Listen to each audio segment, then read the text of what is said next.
Hello student, आप सभी का इस सेशन में मैं शंकर झा स्वागत करता हूं। जैसा कि आप देख रहे हैं कि आपके सामने कुछ टॉपिक जो है सो लिखे हुए हैं और इसमें से कुछ टॉपिक पर हम लोगों ने क्लास कवर कर लिया है और जो बाकी बचे हुए टॉपिक हैं वो आने वाले दिनों में कवर हो जाएंगे। तो टॉपिक पर जाने से पहले पिछले क्लास में किन किन टॉपिकों पर हम लोगों ने डिस्कशन किया है उसको एक बार संक्षिप्त में चर्चा कर लेते हैं, फिर आज के क्लास पर हम लोग चलेंगे। तो सबसे पहला क्लास जिसमें हुआ था इसमें हमने माउंटेन के बारे में पढ़ा था और उसके बाद जो दूसरा क्लास हुआ था उसमें हमने पठार के बारे में पढ़ा था कि पठार क्या है। दूसरा हमने पठार का वर्गीकरण किया था और तीसरा पठार का महत्व क्या है ये हमने आपको बताया था। तो ये दो टॉपिक हम लोग कवर कर चुके हैं। तो आज के क्लास में हम लोग मैदान के ऊपर चर्चा करेंगे और मैदान को कवर करेंगे। ये मूल रूप से प्रीलिम्स के लिए उपयोगी है और प्रीलिम्स के साथ साथ इसका जो कुछ मेंस का एस्पेक्ट होगा वो भी हम आपको बताएंगे। तो आज हम लोग मैदान को कवर करेंगे। तो क्लास स्टार्ट करने से पहले ये जो है एजुकेशन प्लस हमारा यूट्यूब चैनल है, आप इसको सब्सक्राइब कर लीजिए, बेल आइकन दबा लीजिए ताकि क्लास से संबंधित जो नोटिफिकेशन है वो आपको समय से पहुंच जाए। और ये टेलीग्राम चैनल है, आप इसे भी ज्वाइन कर लीजिए क्योंकि टेलीग्राम चैनल पर सभी क्लासेस के पीडीएफ प्लस क्लास का लिंक रहता है। तो अगर आपके कोई क्लास छूट जाते हैं या आप लेटर काल में उसको कवर करना चाहते हैं तो इस टेलीग्राम चैनल पर जाकर आप वहां से सारे क्लास जो है सो देख सकते हैं। तो ज़रूर आप इन दोनों को ज्वाइन कर लीजिए और अगर क्लास अच्छा लगता है तो हमें आपका सहयोग चाहिए। आप लाइक कीजिए, शेयर कीजिए, चैनल को सब्सक्राइब कीजिए। बस ये अगर आपसे मिलेगा तो मैं दावा करता हूँ कि आपको हम YouTube पर अनपैरेलल कंटेंट देंगे। मुझे बात बनाने नहीं आता है, मैं ऑफलाइन में भी ऐसे ही पढ़ाता हूँ, ऑनलाइन में भी ऐसे ही पढ़ाता हूँ। तो बस आपसे केवल एक ही है कि आप जो है वीडियो को लाइक शेयर कीजिए, चैनल सब्सक्राइब कर लीजिए ताकि हमें मोटिवेशन मिलता रहे और मैं आपके लिए बेहतर से काम कर सकूँ। तो आइए आज के क्लास की शुरुआत करते हैं और आज हम लोग सबसे पहले मैदान के ऊपर चलेंगे। तो जब हम मैदान के ऊपर चलेंगे तो फिर सबसे पहले इस टॉपिक का हम क्या करेंगे, पहले हम इस टॉपिक का एक वर्गीकरण जो करते हैं फॉर्मेटिंग के रूप में वो कर लेंगे। तो सबसे पहले हम जानेंगे कि हम मैदान किसे कहें, मैदान क्या है या मैदान किसे कहें, इसे हम व्याख्या करेंगे। दूसरा हम देखेंगे कि मैदान का हम वर्गीकरण करेंगे। तो दूसरा सेगमेंट क्या हो जाएगा इसमें, मैदान का वर्गीकरण। तो मैदान का जो वर्गीकरण होगा हम लोग वो करेंगे और मैदान के वर्गीकरण के बाद जो तीसरा सेगमेंट इसमें बनता है वो हो जाएगा मैदान का महत्व क्या है, मैदान का महत्व। मैदान का महत्व जानने के लिए मैं आपको एक इशारा देता हूँ कि अगर आप उत्तर भारत के मैदानी राज्यों में से किसी में रहते हैं, जैसे कि असम में रहते हैं, बंगाल में रहते हो, बिहार में रहते हो, यूपी, एनसीआर, पंजाब, हरियाणा, तो आप इस मैदान का इस क्षेत्र के राजनीतिक जीवन, सामाजिक जीवन, आर्थिक जीवन, सांस्कृतिक जीवन, हर एक जीवन में क्या योगदान है आप समझ सकते हैं। तो सबसे पहले मैदान क्या है इस पर हम चलते हैं और जब हम मैदान की बात करेंगे तो निस्संदेह है अगर हम उच्चावाच के हिसाब से जाएंगे तो हम इसको क्या मानेंगे, ये माउंटेन, इसको हम क्या मानेंगे, प्लेट्यू, इसको क्या मानेंगे, प्लेन, और इसको हम क्या मान लेंगे, सी लेवल। ये क्या हो जाएगा, सी लेवल है, ये सी लेवल है।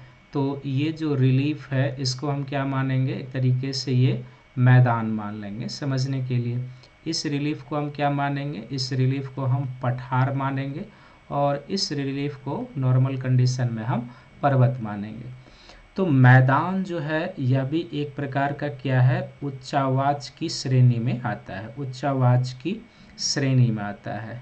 और जब हम मैदान को उच्चावाच की श्रेणी में रखते हैं तो निसंदेह ये ऐसे उच्चावाच हैं जो कुछ मैदान द्वितीय श्रेणी के रिलीफ में भी आते हैं, द्वितीय, और कुछ मैदान जो है वो तृतीय श्रेणी के रिलीफ में भी आते हैं। तो मैदान को बड़े तौर पर द्वितीय और तृतीय श्रेणी के उच्चावाचों में रखा जा सकता है क्योंकि मैदान का निर्माण पृथ्वी के आंतरिक बलों के प्रभाव से होता है और जो बाहरी बल अपर्दन और निक्षेपण का काम करते हैं उससे भी मैदान का निर्माण होता है। तो द्वितीय श्रेणी के और तृतीय श्रेणी के उच्चावाच्यों में इसे रखा जा सकता है। मैदान हम उस भूखंड को कहते हैं जो अपने आसपास के किस क्षेत्र से ऊंचा हो, जो अपने आसपास के समुद्री क्षेत्र से या समुद्री सी लेवल, आप समझिए समुद्र तल से ऊंचा हो। जैसे कि ये डायग्राम हमने बनाया है, तो यहाँ पर ये सी लेवल है, इसके तुलना में ये क्या है, यहाँ पर ऊंचा है। तो समुद्र तल से क्या हो, ऊंचा हो, परंतु अपने आसपास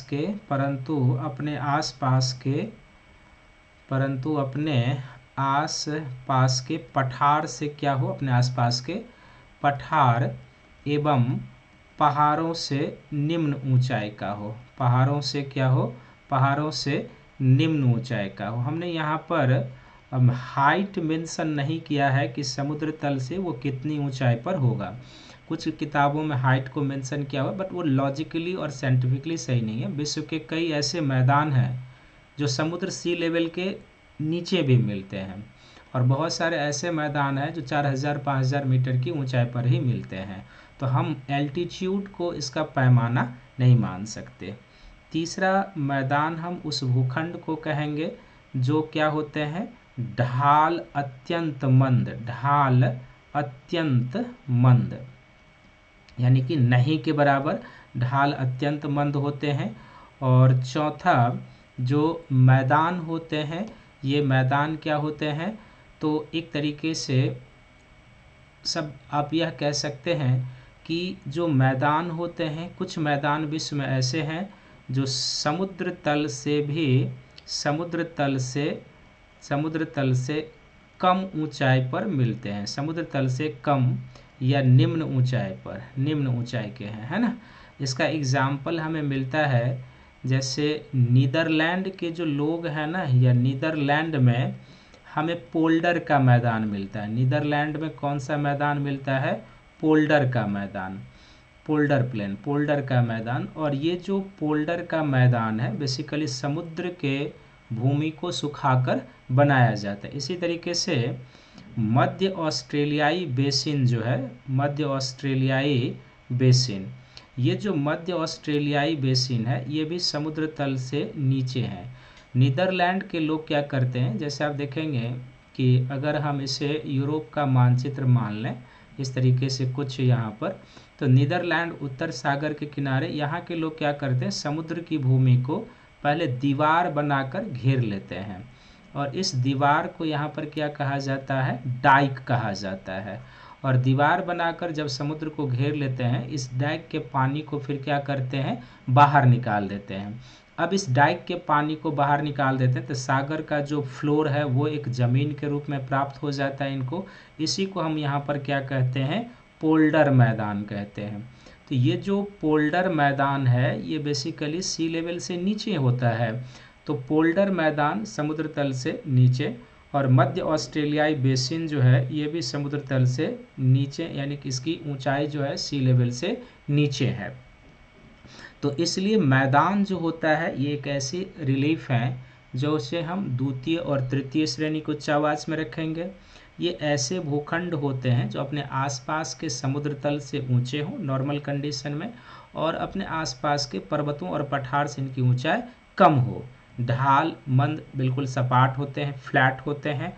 कुछ मैदान विश्व में ऐसे हैं जिनकी ऊंचाई समुद्र तल से कम या नीचे है, और इसका उदाहरण हमने दिया कि नीदरलैंड में जो पोल्डर्स का प्लेन है ये इसका एग्जाम्पल हो जाएगा। पोल्डर प्लेन की प्राप्ति कैसे ये लोग करते हैं ये बताया, और मध्य ऑस्ट्रेलिया का जो बेसिन है ये इसका एग्जाम्पल हो जाएगा। विश्व में जो मैदान हैं ये जनसंख्या के बसाव के बड़े क्षेत्र हैं, और जैसे मैंने पहले ही कहा राजनीतिक, सामाजिक, आर्थिक, सांस्कृतिक सभी दृष्टिकोण से मैदान महत्व रखते हैं। अब हम दूसरे सेगमेंट पर चलेंगे तो हम करेंगे मैदान का वर्गीकरण, क्लासिफिकेशन हम करेंगे मैदान का वर्गीकरण। तो जब हम मैदान का वर्गीकरण करेंगे तो उत्पत्ति के आधार पर जब मैदान का वर्गीकरण किया जाएगा तो सबसे पहले हम इसे दो प्रकार के मैदानों में वर्गीकरण करें, यानी कि पृथ्वी के आंतरिक बल से निर्मित मैदान। आंतरिक बलों से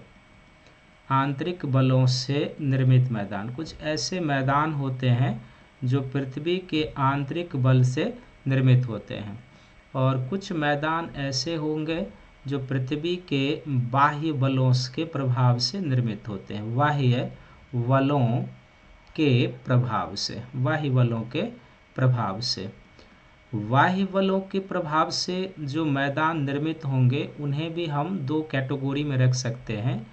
एक इसमें जो मैदान बनेंगे उसको हम कहेंगे अपरदनात्मक मैदान, है ना, अपरदनात्मक मैदान, अपरदनात्मक मैदान। और दूसरा जो मैदान बनेगा पृथ्वी के बाहरी शक्तियों से उसको हम कहेंगे निक्षेपात्मक मैदान कहेंगे, डिपोजिशनल प्लेन कहेंगे, निक्षेपात्मक मैदान कहेंगे। तो पृथ्वी के बाह्य बलों के प्रभाव से दो प्रकार के मैदान की उत्पत्ति होगी, इरोजनेबल प्लेन और दूसरा डिपोजिशनल प्लेन। इसका वर्गीकरण और होगा।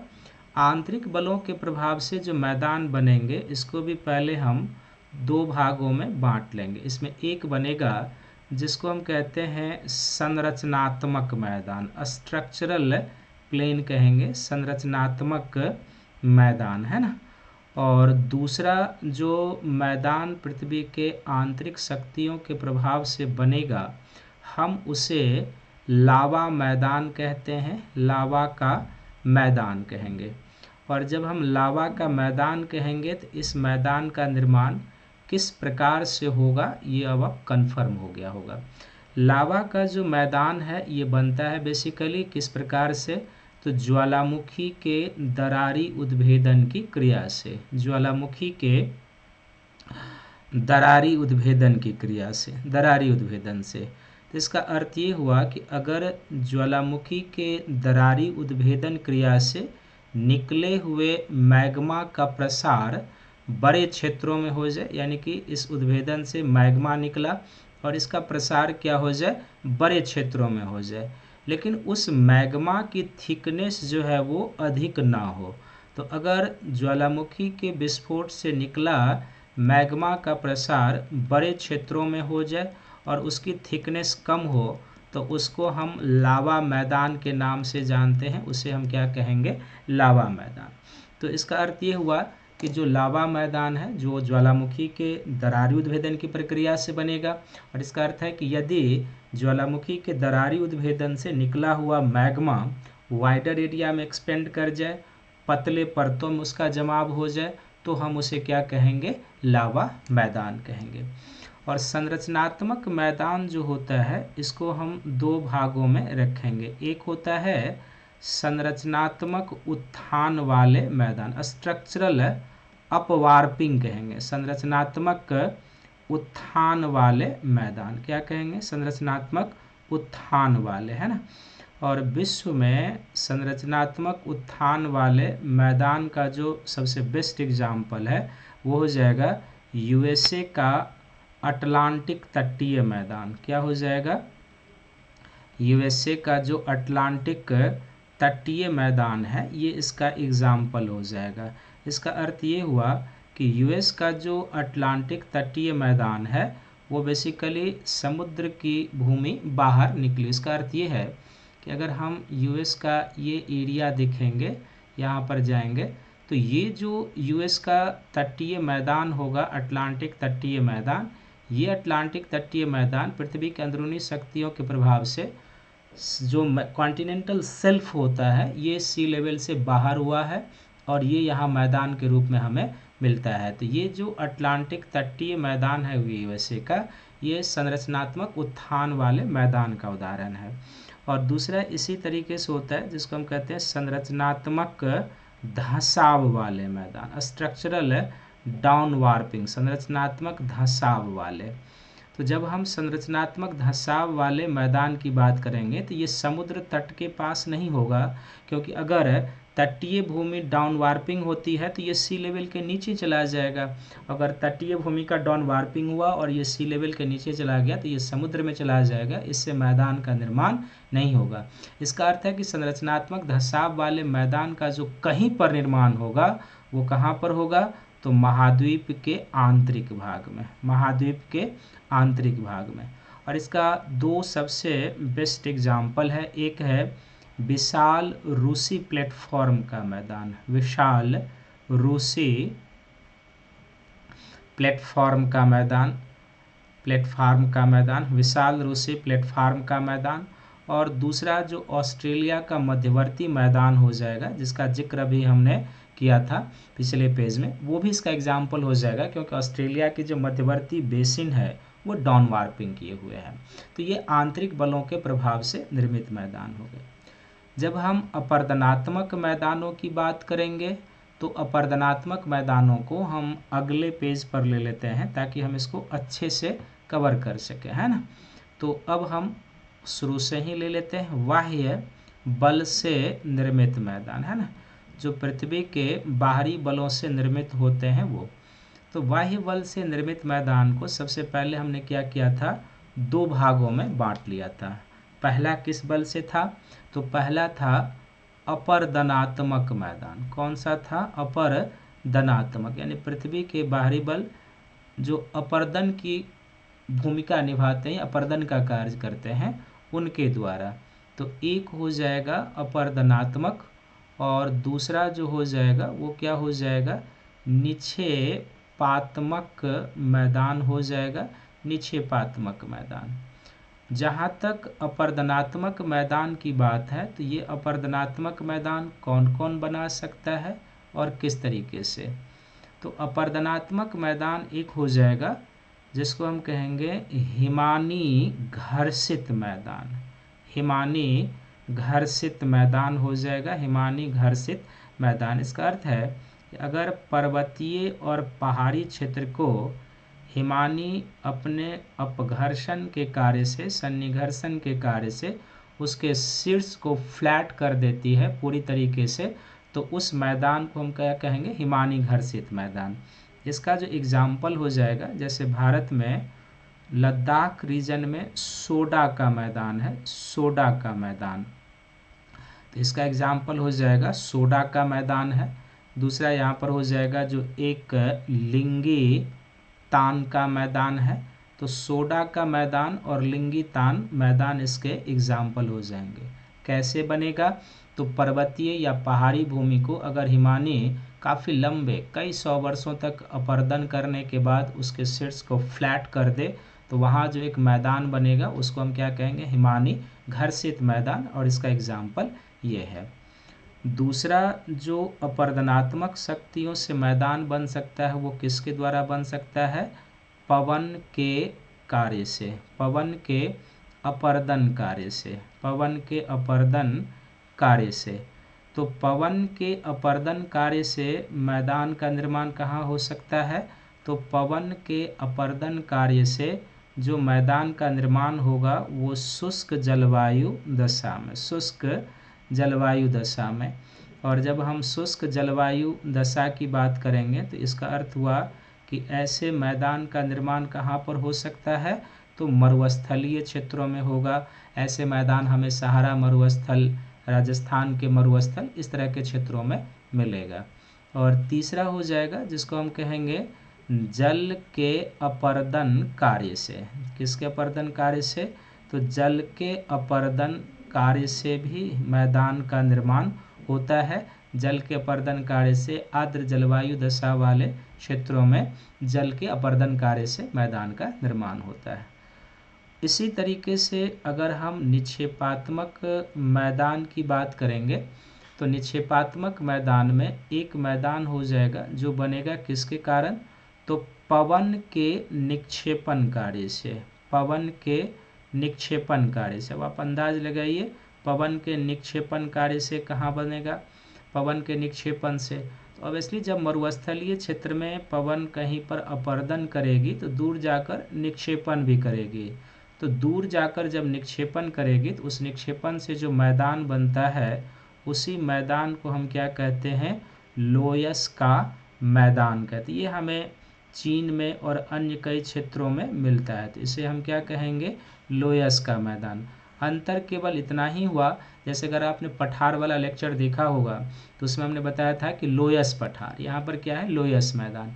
बेसिक डिफरेंसेस यही है उसमें कि पठार है लोयस का तो ऊंचाई अधिक होगी, और मैदान है लोयस का तो ऊंचाई क्या होगी, कम। बट दोनों किससे बन रहा है, पवन के निक्षेपण कार्य से। दूसरा किससे बन सकता है, हिमानी के निक्षेपण कार्य से, हिमानी के निक्षेपण कार्य से।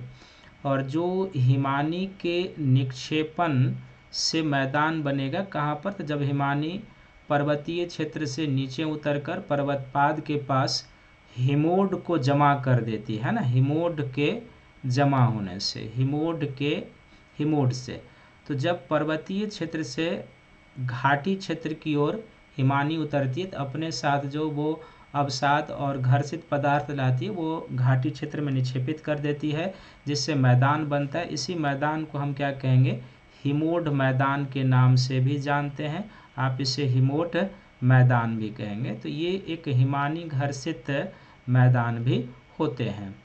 इसी तरीके से तीसरा जो निक्षेपात्मक मैदान होगा वो किसके द्वारा बनाया जाएगा, तो नदी के निक्षेपण कार्य से, नदी के निक्षेपण कार्य से। तो जब नदी के निक्षेपण कार्य से मैदान बनेगा तो एक नदी अपने निक्षेपण कार्य से कई प्रकार के मैदान का निर्माण करती है। तो जो नदी के निक्षेपण कार्य से मैदान का निर्माण होता है उसमें एक होता है जिसको आप कहेंगे सरोवरी मैदान। क्या कहेंगे, सरोवरी मैदान। ये कहाँ बनेगा, इसका एग्जाम्पल बताएंगे आपको। फिर एक होता है जिसको आप कहेंगे भावर का मैदान, या जिसको आप कहेंगे जलोढ़ पंख का मैदान। दूसरा कहाँ बनेगा, जलोढ़ पंख का मैदान। तीसरा जो होता है जिसको आप कहेंगे जलोढ़ मैदान कहेंगे, एल्यूवल प्लेन कहेंगे, जलोढ़ मैदान। और चौथा जो इससे मैदान बनेगा वो बेसिकली एक और होगा चौथा। पहला क्या हो गया, सरोवरी मैदान, दूसरा हो गया जलोढ़ पंख का मैदान, तीसरा जलोढ़ मैदान। चौथा जो इससे बनेगा उसको हम कहेंगे बाढ़ का मैदान, फ्लड प्लेन, बाढ़ का मैदान। और पांचवा जो इससे मैदान बनेगा नदी निक्षेपण से, इसको हम क्या कहेंगे, डेल्टा का मैदान कहेंगे, डेल्टा का मैदान कहेंगे। तो एक नदी अपने निक्षेपण कार्य से 5 प्रकार के मैदान का निर्माण करती है। तो यहाँ पर बाह्य बल के प्रभाव से क्या हुआ, एक अपर्दनात्मक मैदान है जो हिमानी घर्षित मैदान होगा, पवन के अपर्दन से बनेगा, जल के अपर्दन कार्य से बनता है। निक्षेपात्मक मैदान में पवन के निक्षेपण कार्य से, हिमानी के निक्षेपण से और नदी के निक्षेपण कार्य से कुल 5 प्रकार के मैदान का निर्माण होता है। तो नदी के निक्षेपण कार्य से, नदी निक्षेपण से जो मैदान बनेगा उसको हम एक ऑल ओवर डायग्राम से समझेंगे।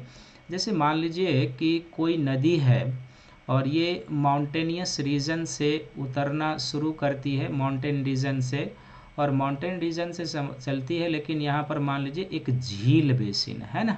तो अगर कोई नदी पर्वतीय क्षेत्र से उतरती है और अपने अवसादों को झील बेसिन में जमा, इसको आप मान लीजिए झील है यहाँ पे, और अपने अवसादों को झील बेसिन में निक्षेपित कर देती है, तो इस झील बेसिन में नदी के निक्षेपण से जो मैदान बनता है इसी को आप क्या कहेंगे, सरोवरी मैदान कहेंगे। अर्थात जब कोई नदी पर्वतीय क्षेत्र में अवस्थित अपने अवसादों को झील, पर्वतीय क्षेत्र में अवस्थित झील होते हैं उसमें जब अपने अवसादों को निक्षेपित कर देती है तो उससे जो मैदान बनता है उसी को हम क्या कहते हैं, सरोवरी मैदान। जैसे भारत में इसका सबसे बेस्ट एग्जाम्पल हो जाएगा कश्मीर घाटी का मैदान। जो कश्मीर घाटी का मैदान है वो एक प्रकार के सरोवरी मैदान या लेक्स्ट्रेन प्लेन का एग्जाम्पल है, कश्मीर घाटी का मैदान अपने यहाँ। और दूसरा जो मणिपुर का इम्फाल बेसिन है, मणिपुर का इम्फाल बेसिन, तो मणिपुर का जो इम्फाल बेसिन है ये भी इसी प्रकार के मैदान का एग्जाम्पल है। तो आप ध्यान में रखिएगा कि प्रीलिम्स में जो प्रश्न होगा वो कभी आपसे ये नहीं पूछा जाएगा कि आप ये बताइए कि सरोवरी मैदान हम किसको कहेंगे। कुछ एग्जाम्पल दे दिए जाएंगे और इसमें से चुनने के लिए कहा जाएगा कि आप बताइए इनमें से कौन जो है सरोवरी मैदान का एग्जाम्पल है। अब यही रिवर जब आगे बढ़ रही है, ये हम मान लेते हैं कि ये कौन सी है, एक नदी है। यही रिवर जब आगे बढ़ती है और पर्वतीय क्षेत्र से नीचे उतरकर मैदानों में प्रवेश करती है तो अपने बड़े बड़े अवसाद को पर्वत के पैर के पास वो नदी क्या करती है, निक्षेपित कर देती है, जिसको वो परिवहित नहीं कर पाती है। तो पर्वत के पैर के पास निक्षेपण से एक मैदान बन जाता है जिसको हम क्या कहते हैं, जलोढ़ पंख का मैदान कहते हैं। जलोढ़ पंख का मैदान। चूँकि इस मैदान की संरचना में मोटे अवसादों की भूमिका होती है और ये मैदान देखने में कैसा होता है, पंखाकार होता है, जो फैन होता है उसका। तो इसको हम क्या कहेंगे, जलोढ़ पंख का मैदान कहते हैं। जो एक नदी कहाँ बनाएगी, जब पर्वत से मैदानों में प्रवेश करेगी तो वो उन अवसादों को, बड़े अवसादों को जिसको नदी परिवहित नहीं कर पाएगी, उसको वो पर्वत के पैर के पास डिपॉजिट कर देती है। उससे एक मैदान बनता है जिसको जलोढ़ पंख का मैदान कहते हैं। और भारत में इसका सबसे बेस्ट एग्जाम्पल हो जाएगा भावर का मैदान, है ना, भावर का मैदान। अगर आप पढ़े होंगे भावर प्लेन तो आप जान गए होंगे। तो इसको हम क्या कहेंगे, भावर का मैदान जो है एक बेस्ट एग्जाम्पल है इस तरीके का। अब यही नदी जब मैदानों में उतरती है तो अपने नदी और सहायक नदियों के द्वारा लाए गए अवसाद को क्या करती है, बड़े क्षेत्रों में निक्षेपित कर देती है। काफ़ी वाइडर एरिया में इसको निक्षेपित कर देती है। जब यह नदी वाइडर एरिया में अपने सहायक नदियों के साथ लाए गए अवसाद को और अपने अवसाद को एक बड़े क्षेत्रों में निक्षेपित कर देती है तो उससे जो मैदान बनता है, इसी मैदान को आप क्या कहेंगे, यहाँ पर जलोढ़ मैदान कहेंगे। यानी कि एक प्रमुख नदी और उसकी सहायक नदियाँ जब अपने अवसाद को एक बड़े क्षेत्रों में डिपॉजिट कर देती है तो उससे जो मैदान बनता है इसी को हम जलोढ़ मैदान कहेंगे। और इसका एग्जाम्पल हो जाएगा, जैसे पाकिस्तान को अगर हम प्रॉपर एग्जाम्पल के रूप में लें तो पाकिस्तान में किस नदी का मैदान हो जाएगा, पाकिस्तान में सिंधु नदी का मैदान या सिंधु नदी का मैदान जो है इसका एग्जाम्पल हो जाएगा। भारत में अगर आप आएंगे तो भारत में किसका हो जाएगा, भारत में गंगा और ब्रह्मपुत्र का, भारत में गंगा और जो ब्रह्मपुत्र का मैदान है, ब्रह्मपुत्र का, ये इसका एग्जाम्पल हो जाए। हालांकि कुछ सिंधु का मैदान भारत में भी है, दूसरा गंगा और ब्रह्मपुत्र का। तीसरा हो जाएगा मिस्र में नील नदी का मैदान। मिस्र में क्या हो जाएगा, मिस्र में नील नदी का मैदान। चौथा हो जाएगा चीन में हुआंगहो नदी का मैदान। चीन में किसका, तो चीन में हुआंगहो नदी का मैदान। इसी तरीके से पांचवा हो जाएगा यूएसए में मिसिसिपी और मिसौरी का मैदान। यूएसए में मिसिसिपी और मिसौरी नदी का, मिसिसिपी एवं मिसौरी। इसी तरीके से स्पेन में अंडालूसिया का मैदान है, इटली में पो नदी के द्वारा निर्मित लोम्बार्डी का मैदान है। तो बहुत सारा इसका एग्जाम्पल हो जाएगा। अब यही नदी जो है सो क्या करती है कि जब आप देखते होंगे कि वर्षा का सीजन आता है तो ये नदी अपना तटबंध तोड़कर अपने साथ अवसादों को दूर दूर तक ले जाकर क्या कर देती है, अपने अवसाद को निक्षेपित कर देती है। तो बाढ़ के समय जब नदी अपने साथ अवसाद लाती है तो उन अवसादों के निक्षेपण से जो मैदान बनता है उसी मैदान को हम क्या कहेंगे, एक तरीके से बाढ़ का मैदान कहेंगे, फ्लड प्लेन कहेंगे, बाढ़ का मैदान कहेंगे। जैसे इस तरह के मैदान की जो फ्लड प्लेन की बात की जाए तो भारत में इस तरह के बाढ़ का मैदान कहाँ मिलेगा, तो भारत में इस तरह के बाढ़ का मैदान आपको मिलेगा पूर्वी उत्तर प्रदेश में, जहाँ पर कुछ नदियाँ बाढ़ लाती है तो वो निक्षेप से बनाती है। इस तरीके का मैदान आपको बिहार में, खासकर उत्तर बिहार में। इस तरीके का मैदान आपको मिलेगा कहाँ पर, पश्चिम बंगाल में, वेस्ट बंगाल में। और इस तरीके का मैदान आपको मिलेगा कहाँ पे, असम में, जो बाढ़ प्रभावित क्षेत्र है। और जब यहाँ नदी बाढ़ लाती है तो अपने साथ लाए गए सारे अवसाद को इस क्षेत्र में निक्षेपित कर देती है। और जब जल समाप्त होता है, सूखता है, या नदी के अंदरूनी पार्ट में आ जाता है, तो ये मैदान वैसे ही डिपॉजिट के रूप में दिखते हैं। अब यही नदी जब मुहाने के पास जाती है तो वितरिकाओं में बंटती है, और वितरिकाओं में बंटने के बाद अपने साथ लाए गए अवसाद को ये क्या करती है, सागर के मुहाने के पास यहाँ पर जमा करना शुरू करती है। तो सागर के मुहाने के पास जो ये यहाँ पर जमा करती है, इससे जिस मैदान का निर्माण होता है इसको हम क्या कहते हैं, डेल्टा का मैदान कहते हैं, डेल्टा का मैदान कहते हैं। और ये जो डेल्टा का मैदान है, अगर हम भारत में बात करेंगे तो भारत में हमें डेल्टा का मैदान कहाँ मिलेगा, तो भारत में हमें डेल्टा का मैदान पश्चिम बंगाल में मिलेगा, जो गंगा डेल्टा का मैदान है, पश्चिम बंगाल में मिलेगा जो गंगा डेल्टा का मैदान है। तो एक नदी के निक्षेपण से कितने मैदान हो गए, सबसे पहले सरोवरी मैदान, फिर क्या हो गया, जलोढ़ मैदान, जलोढ़ पंख का मैदान, फिर जलोढ़ मैदान, फिर बाढ़ का मैदान, और फिर डेल्टा का मैदान। तो ये एक नदी प्रणाली के द्वारा बनाई जाती है। तो ये जो था आपने नदी का जो मैदान का हमने क्लासिफिकेशन किया था, ये आपने देख लिया कि सबसे पहले मैदान हम किसको कहेंगे। फिर मैदान का हमने क्लासिफिकेशन किया कि आंतरिक बल से निर्मित मैदान, उसका एग्जाम्पल, बाहरी बल से निर्मित मैदान, और बाहरी बलों से निर्मित मैदान को हमने फिर से व्याख्या कर लिया कि अपरदनात्मक मैदान क्या कौन कौन बना सकता है, कौन कौन सी शक्तियाँ बना सकती है, और कहाँ पाया जाएगा उसके एग्जाम्पल। निक्षेपात्मक मैदान कौन कौन सी शक्तियाँ बना सकती है, कहाँ बनेगा, और सारे के एग्जाम्पल। इसके अलावा एक और नदी के निक्षेपण कार्य से जो मैदान बनता है उसको तो मैंने एक अलग चार्ट में आपको बता दिया।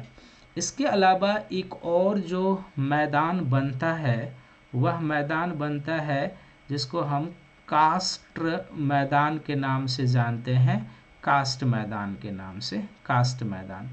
तो कास्ट मैदान जो होता है ना, ये बेसिकली जब कास्ट टोपोग्राफी आप पढ़ेंगे तब आ जाएगा, लेकिन अब ध्यान रखिएगा कि कास्ट मैदान भी एक होता है। और कास्ट मैदान हमें कहाँ मिलेगा, तो ये हमें मिल सकता है चूना पत्थर का जो क्षेत्र होगा वहाँ पर, चूना पत्थर के क्षेत्रों में। कहाँ पर मिल सकता है, चूना पत्थर के क्षेत्रों में। या ये हमें मिल सकता है जहाँ पर डोलेमाइट या डोलोमाइट चट्टान होते हैं, वहाँ पर डोलोमाइट चट्टान वाले क्षेत्र में। तीसरा ये आर्द्र जलवायु में होगा, ये भी ध्यान रखेंगे, आर्द्र जलवायु में, क्योंकि इसके लिए भूमिगत जल का होना अनिवार्य है। तो इसके बहुत सारे एग्जाम्पल हमें मिलते हैं। इसका एग्जाम्पल हमें फ्रांस में मिलता है, फ्रांस में भी कास्ट मैदान मिलता है। यूएसए में हमें मिलता है, यूएसए में जो केंटुक्की का मैदान है, केंटुक्की का, यूएसए में केंटुक्की का जो मैदान है वो इसी प्रकार के मैदान का एग्जाम्पल है। और सबसे बेस्ट जो इस तरीके के मैदान हमें मिलते हैं, यूगोस्लाविया में जो एड्रियाटिक सागर तट है वहाँ पर इस तरीके के मैदान हमें मिलते हैं। तो इस पर डिटेल से पढ़ेंगे कास्ट टोपोग्राफी में, ये आपको ध्यान में रखना है।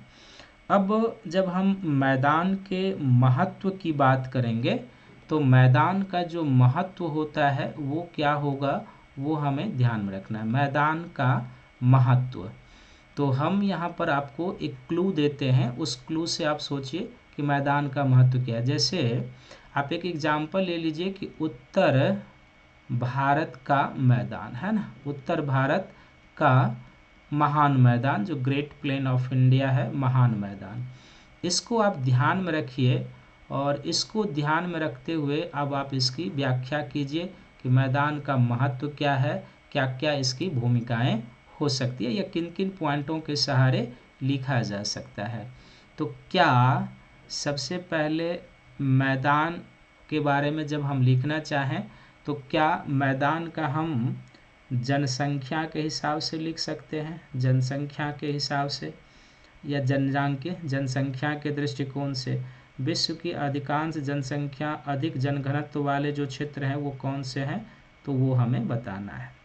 दूसरा, जब हम जनसंख्या जाएंगे तो फिर सामाजिक दृष्टिकोण से जाएंगे कि सामाजिक दृष्टिकोण से किसी भी मैदानी क्षेत्र में क्या हमें देखने को मिलता है, वो हम देखेंगे।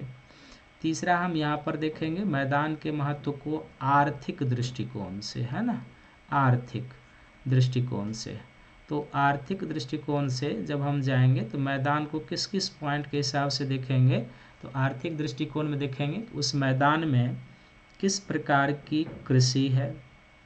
दूसरा, हम देखेंगे क्या उस मैदान में खनिज है, क्या उस मैदान में जल संसाधन है, जल संसाधन है। तो इन पॉइंटों के सहारे हम इसका वर्गीकरण विश्लेषण करेंगे। फिर हम आर्थिक के बाद किस पर जाएंगे, तो हम मैदान के भौगोलिक पक्षों में जलवायु विशेषता पर जाएंगे कि इस मैदान की जलवायु विशेषता कैसी है, जलवायु विशेषता। जलवायु विशेषता के बाद हम जाएंगे कि इस मैदान की मृदा किस प्रकार की है, कौन सी मृदा है ना। मृदा के बाद हम जाएंगे यहाँ पर इस मैदान की वनस्पति और वन संसाधन कैसे हैं, वनस्पति एवं वन संसाधन, वनस्पति एवं वन संसाधन।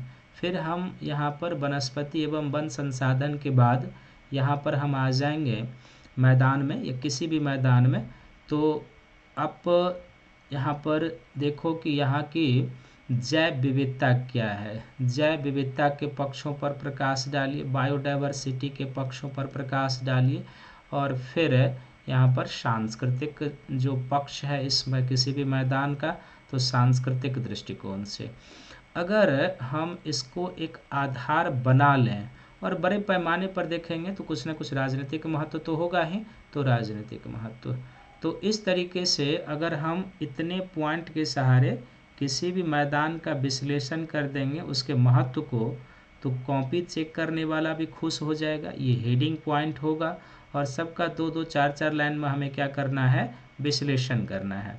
एक उदाहरण हमने दे ही दिया कि गंगा के मैदान को आप अपने ध्यान में लाइए और देखिए गंगा मैदान उत्तर भारत में या पूरे भारत में क्या रोल प्ले कर रहा है। तो फिर आपका उत्तर बहुत आसानी से लिखा जा सकता है। ये सब रटने वाली चीज़ें नहीं है, ये सब कॉन्सेप्चुअल चीज़ें हैं। तो अगर इस तरीके से कोई पॉइंट फॉर्म में 4-4 लाइन करके एक्सपेंस कर देगा इसको, तो अगर ये 10 नंबर का प्रश्न होगा ना तो उसको 8 नंबर तक आराम से मिल जाएगा। बात बनाने से उत्तर में आपको नंबर नहीं मिलते हैं। तो ये जो है सो इसका स्ट्रक्चर होगा।